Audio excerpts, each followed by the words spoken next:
Friends and welcome to my channel. आज हम लोग बात करेंगे how to score 100 on 100 in chemistry. तो बेसिकली अगर आप इन टिप्स को अच्छे से फॉलो करते हो और अगर आप एग्जाम्स देते हो then I can assure you that आपको 95 प्लस तो गारंटीड है मिल जाएगा। लेकिन you have to also give your efforts in this particular subject. Doesn't matter आपको सब्जेक्ट अच्छा लगता है नहीं लगता है, बिकॉज मोस्ट ऑफ द लोगों को केमिस्ट्री नहीं पसंद होता है, बट जिन लोगों को पसंद है वेल एंड गुड, जिन लोगों को नहीं भी पसंद है मार्क्स तो सबको चाहिए, राइट। तो सबसे पहले तो आप इंटरेस्ट थोड़ा बहुत बिल्ड कर लो केमिस्ट्री वाले सब्जेक्ट में, because this is a very important subject. जो फंडामेंटल कॉन्सेप्ट्स आपके साइंस के होंगे वो इस सब्जेक्ट से ही आपको मिलेंगे। इसके बाद है कि किस तरीके से इसमें 95 प्लस या एक अच्छा स्कोर किया जाए। Now the number 1 method is, देखिए लैंग्वेज बेस्ड होता है फॉर्मूलाज पे और रिएक्शंस पे। तो अनटिल एंड अनलेस आपको रिएक्शन से अच्छा दोस्ती नहीं है you can not score good in chemistry. तो सबसे पहले तो आपको रिएक्शन पे स्ट्रांगली जो है उसका अच्छे से प्रैक्टिस करना पड़ेगा। वो किसी भी चैप्टर का हो, केमिकल रिएक्शन चैप्टर का हो, एसिड बेस सॉल्ट का हो, मतलब एसिड बेस सॉल्ट कोई भी चैप्टर हो, आपको उसके जो रिएक्शंस है उसको अच्छे से देखना पड़ेगा। तो रिएक्शंस को अगर आपको अच्छा करना है तो उसके लिए आपको फर्स्ट 20 एलिमेंट्स तो याद होने चाहिए ही चाहिए, उसके साथ उसके वैलेंसी और साथ में कुछ बेसिक फंडामेंटल कॉन्सेप्ट्स जो कि आपको केमिकल रिएक्शंस में, जैसे केमिकल रिएक्शंस का क्या क्या जो किस तरीके से आप केमिकल रिएक्शन को और ज़्यादा यूज़फुल बना सकते हैं, दिखने में और ज़्यादा प्रोडक्टिव एफिशिएंट। जैसे कि अगर आपको गैस लिखना है तो आप ब्रैकेट में जी का सिंबल देंगे, या फिर अगर आपको टेम्परेचर बताना है तो आप एरो के ऊपर टेम्परेचर लिखेंगे, या कैटलिस्ट या प्रमोटर या anything which you want to write. तो बेसिकली अगर आपको एक केमिकल रिएक्शन को अच्छे से करना है तो उसका फंडामेंटल कॉन्सेप्ट्स जैसे कि वैलेंसी, रेडिकल्स, उसके बाद फिर किस तरीके से प्रोटॉन इलेक्ट्रॉन क्या शेयरिंग वगैरह होता है, उसका आपको कॉन्सेप्ट अच्छे से, जो बेसिक चीज़ें हैं उसको आपको अच्छे से बना लेना है। सेकेंडली प्रैक्टिस करना है अच्छे से केमिकल रिएक्शंस का। इसके बाद है तीसरा कि आपको जो डायग्राम्स हैं, जिसके एटम्स वगैरह का डायग्राम होता है, या फिर जो आपके अगर एक्सपेरिमेंट्स जो डेमोन्स्ट्रेशंस अगर होते हैं लैब वगैरह में, तो आप ध्यान से देखो कि क्या हो रहा नहीं हो रहा है। उससे आपका और थोड़ा सा बेसिक कॉन्सेप्ट बिल्ड हो जाएगा। नहीं भी अगर आपके स्कूल्स वगैरह में लैब होता है तो आप यूट्यूब पे बहुत सारे वीडियोस देख सकते हो अलग अलग तरीके के एक्सपेरिमेंट्स के। बेसिक ये बात है कि आपको अपना बेसिक स्ट्रॉन्ग करना है केमिस्ट्री का, जिस तरीके से हम लोग मैथ्स का करते हैं।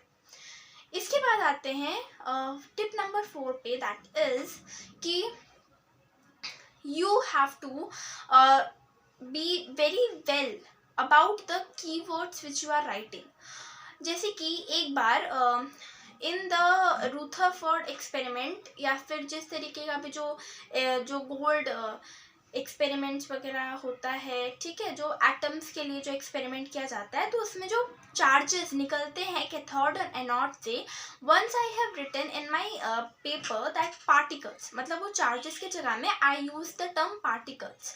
सो आप तो उसमें क्या हुआ, मेरा मार्क्स कट गया।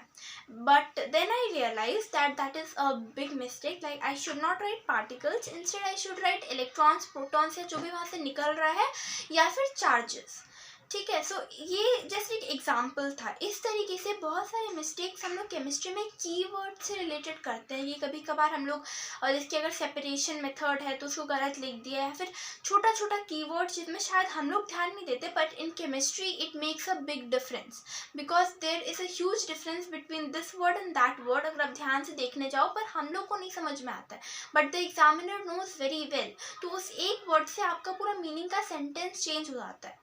इसी वजह से आप जो भी कीवर्ड्स लिख रहे हो, make sure that you are writing from a good source. आप श्योर हैं कि दैट कीवर्ड वहाँ पे आएगा, and then you will frame your answers properly.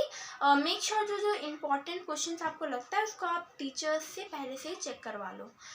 इसके बाद है कि केमिस्ट्री में जो भी आपके टीचर्स क्लासरूम में बोल रहे हैं, जो भी एक्सप्लेन कर रहे हैं, उसको आप ध्यान से सुनिए, because that is very very important. कभी कभार वहाँ से भी क्वेश्चंस आ जाता है रिलेटेड, जैसे कि हिडन चीज़ें जो आपके बुक में नहीं दी हुई है। जैसे कि आपके बुक में ये तो लिखा हुआ है कि हाइड्रोजन को हीलियम से रिप्लेस कर दिया गया, पर ये नहीं लिखा हुआ है क्यों।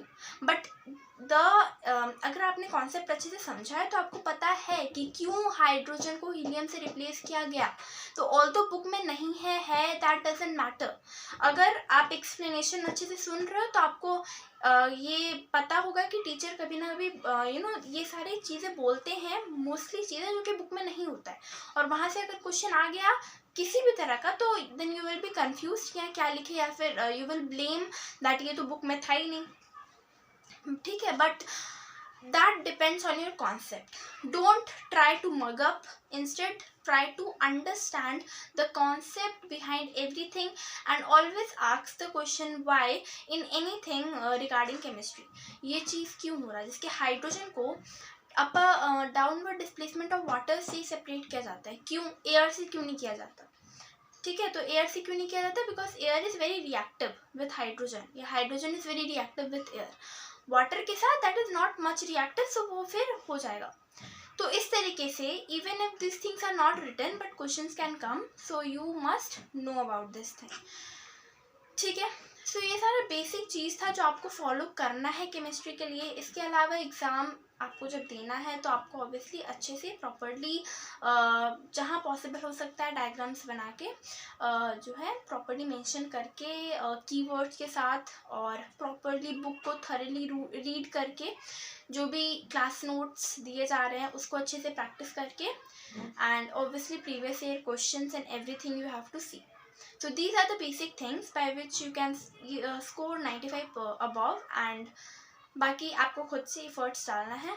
So if you like the tips and if you like this particular video और इससे related जो भी अगर आपको study tips पसंद आते हैं, then hit the like button because it gives the inspiration to me as well to make such videos, and subscribe to my channel and share it to your friends more and more. Thank you.